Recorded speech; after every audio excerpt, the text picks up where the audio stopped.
Hey guys, Brian from Boas here. The 2025 Boa breeding season has officially begun with my first pairs paired up recently, and I'm going to give you guys an update on what's going on with that. I have a few other exciting announcements, so I'm going to give you guys a brief update on those as well. And the first thing I wanted to touch upon was my 25% off sale, and this is good on all 2024 babies on my Flickr site. The link is below the video description, and it's been very popular. I've gotten a lot of people reaching out to me, a lot of Boas off to their new homes, and we still have about a week left because it's only good through November 20th. So until November 20th, all of my 2024 babies are 25% off. They're already below prices, and some of them are priced so low, it's basically like going back to pre-pandemic Boa prices. And we may never see prices this low again, and you only have a week until it's done. So check them out. If you see a Boa you like, jump on it, because we don't really have much time left. Because we don't have a lot of time left to ship Boas before it gets too cold for most of the country. This offer is only good till November 20th, and all funds must be received by November 26th. So you have to email, or you have to mail me in the snail mail a check or a money order. I don't accept electronic payments, and I highly recommend that you send it by priority mail or some kind of expedited mail with tracking, because if you just send it first class mail, it might take more than a week to get here, and there's not a lot of time left, so bear that in mind. But please reach out to me if you see a Boa you like, and hopefully I can have it out to you in the next couple weeks. Just wanted to mention also that the sale prices are not good for any payment plans. The full payment of the full price of the Boa is due up front, and I need to have them shipped out to you before it gets too cold. Probably by early December, it's going to be too cold for much of the US. Once again, you can see all of the available Boas on my Flickr page. The link is below the video description. And please reach out to me by email with any questions, or if you are interested, the email is below the video description. Okay, so the second thing I wanted to talk about is I was recently on a a reptile podcast, the Idiot and the Expert podcast, which is hosted by Adam Sehi, and I really enjoyed our conversation. We talked for, I think, over 2 hours. It was crazy how long we talked for, but it seemed to go by in the blink of an eye, because I just love talking about Boas, and once I get talking about them, I can go on for a long, long time.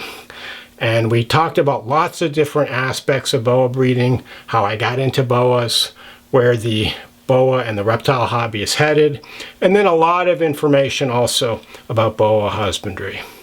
So if you're interested, be sure to check it out. There's a link to the podcast below the video description.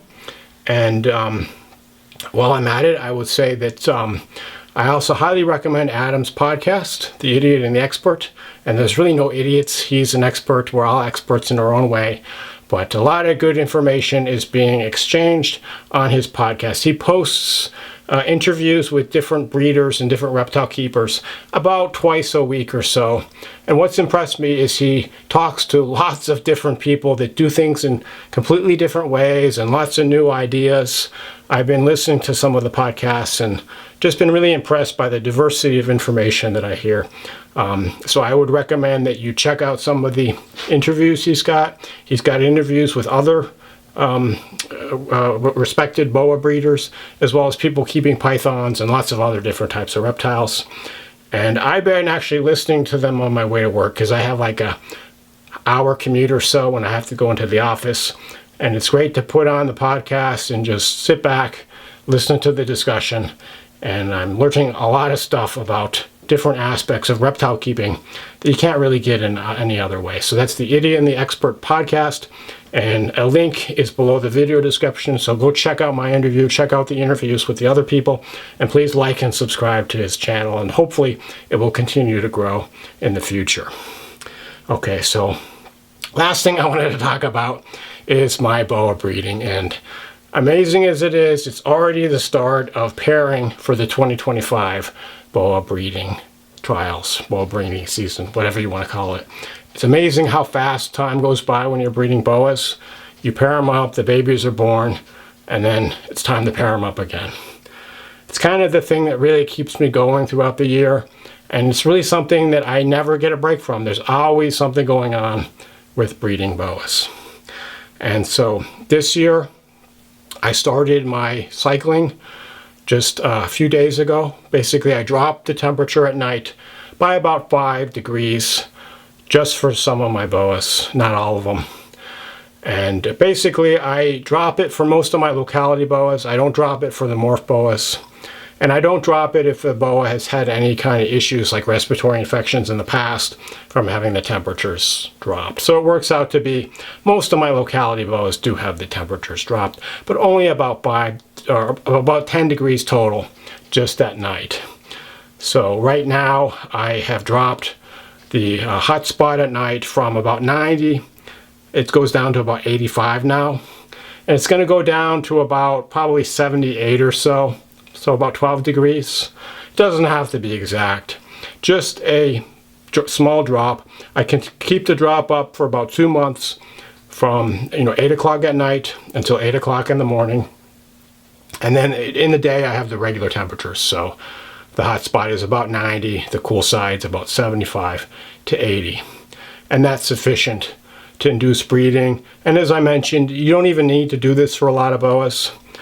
Part of me thinks, well, maybe I should just not drop the temperatures at all and see what happens, because last year a lot of my Boas bred completely fine with no temperature cycling at all. All my Morph Boas, I had 4 Morph Pairings last year, got 4 litters, really nice litters, and I didn't drop the temperatures at all for them. Of course, there is some natural fluctuations because it's cooler here now that we're in the late fall heading towards winter. So that they do pick up on that. They also pick up on the fact that the weather's changing.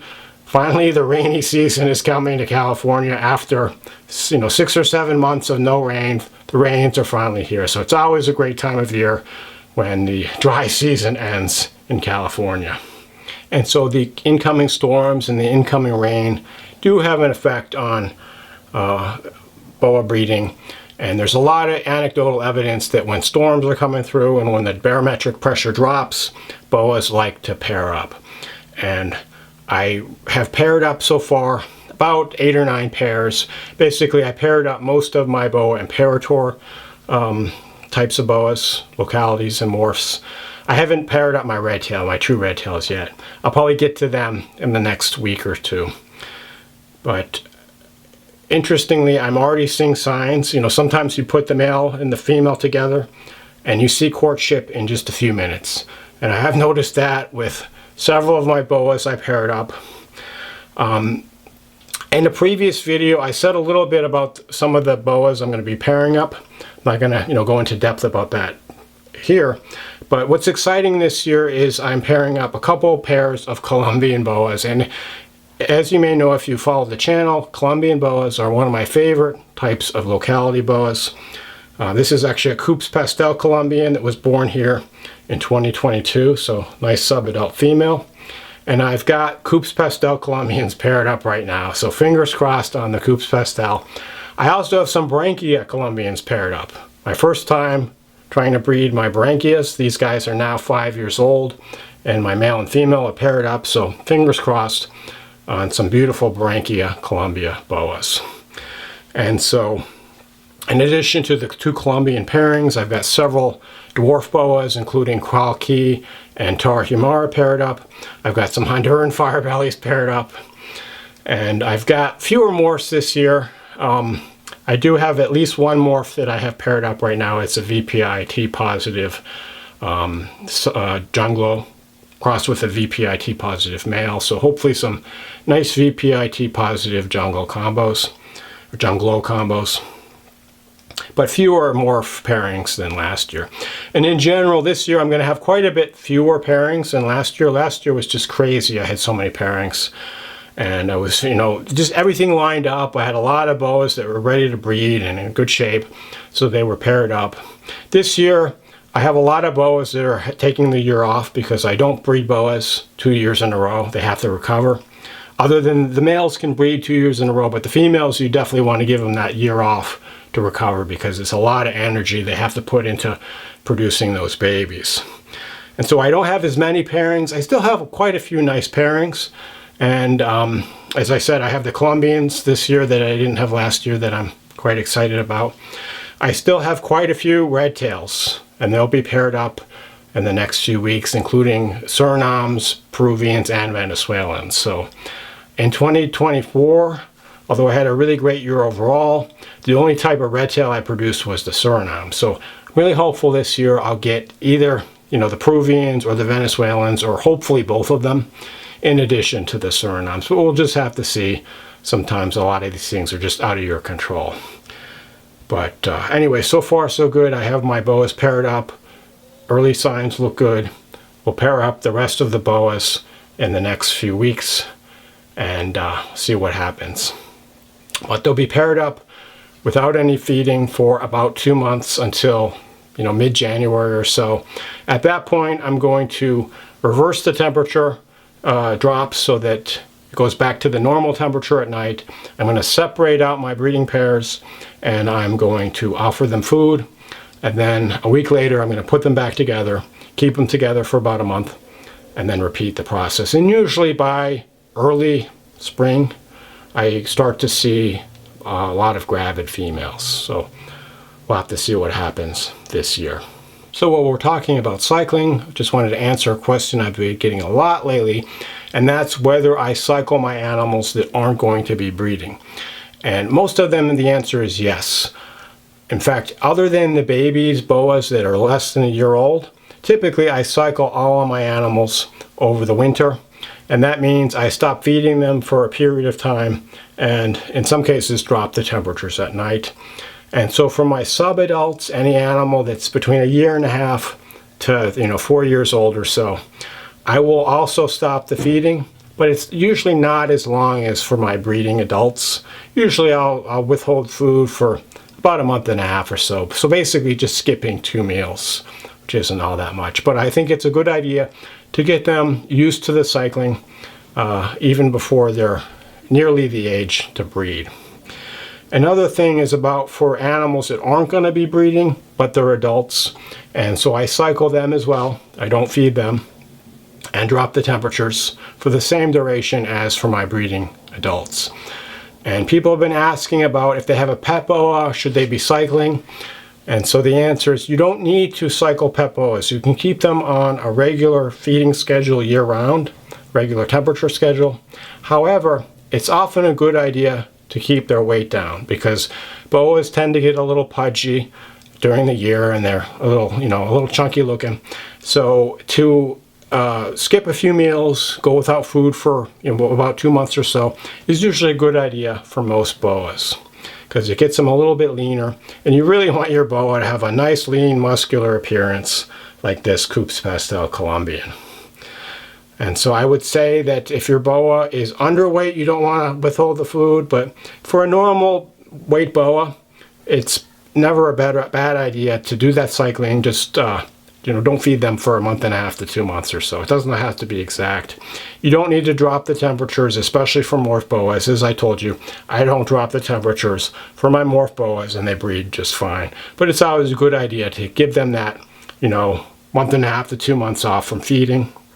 Incidentally, a lot of people claim that they actually grow faster when they're not feeding because they're converting the fat into muscle or something like that. Not sure if that's true or not, but it's good for your boa's health to have this occasional fast like this. Anyway, I hope you enjoyed the episode and gave you some answers to what's going on here. And remember not to miss out on the sale. We have about a week left. Go check out my Flickr page, link below the video description. Check out the podcast, link below the video description. Lots of great information. Anyway, thanks for watching, and please let me know if you have any questions, and enjoy your boas.